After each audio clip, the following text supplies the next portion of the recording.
All right, this is how our weekend service is gonna go. I'm just gonna walk you through real quick. As you can see, I just have .00, so it's like a clock with no number in front of it. Pick your service. If you're at the 9 o'clock service, just imagine there's a 9 there.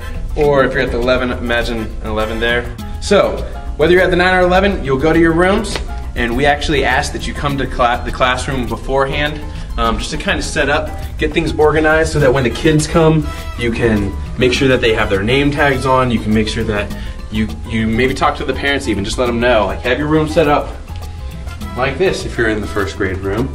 Have it all ready so that when the kids come, maybe you have like a coloring sheet out that they can do. Maybe you have crayons out. Just have it set up so that when the kids come, you can work on building the relationship with them and not building your lesson plan for the day. Although sometimes that does happen and you will not be fired if you don't. Everybody's got their own closets. Some closets are a little bit more stacked than others just because other teachers leave their supplies in here, which is fine. You have an array of crayons, markers, tape, which tape actually, if you're doing like a game and you want to take down the tables and divide the room, tape works really well to divide it. Personal experience. Graham crackers, you have all the stuff that you need basically in here, and if you don't have something you need in here, we have a closet in the back that I'll take you to. But we stay in these classrooms. This is first grade. We stay in these classrooms for the first 15 minutes. We ask that you come about 15 minutes early, so whatever hour you're at, if you're at the 9, please come at like 8:45 just to set up the room and be here in case kids come early, because sometimes kids do come early.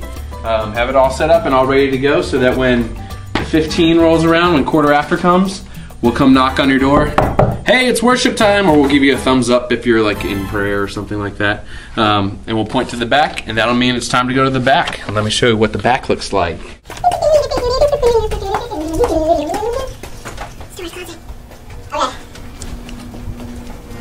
We are in the back.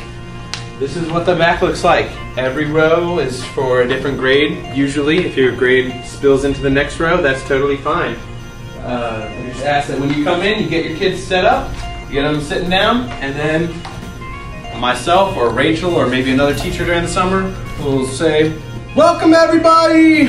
Everybody will yell back at me, or whoever's up here. We'll go through a couple of announcements on the screen. We'll do a couple worship songs with some dance moves and everything like that, so you better, stretch before service.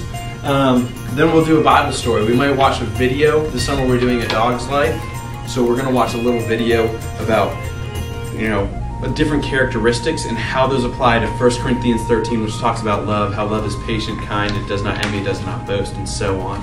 We'll give a little Bible story, and then we'll send you back to your rooms at around whatever hour you're at the 45 or 50 is when we'll plan on sending you guys back. So from 50 to 45, about 30 minutes, 35 minutes, you'll be in here, and then we'll shoot you back to your classrooms like this. This is a storage room. It's pretty awesome. Right now it's got some extra stuff in it because we are doing some filming and some other things. But this is our storage room. We have tape, we got paint, we got paper, we got crayons, we've got doodly boppers. I don't know if you know what doodly boppers are, but they're in here. We got hole punchers, we got everything you need, and if you need anything that we don't have, let us know and we will we'll get that for you.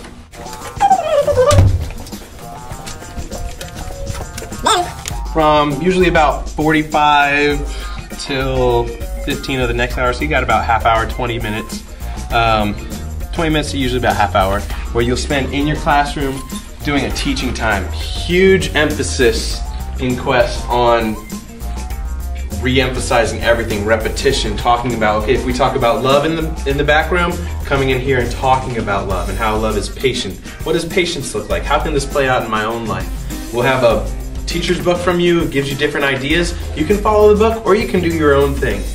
We just ask that you kind of stay along similarly to what we're talking about. You go over whatever you need to go over, talk about what you need to talk about, and even maybe talk about the missionaries of the month and give out Quest Bucks.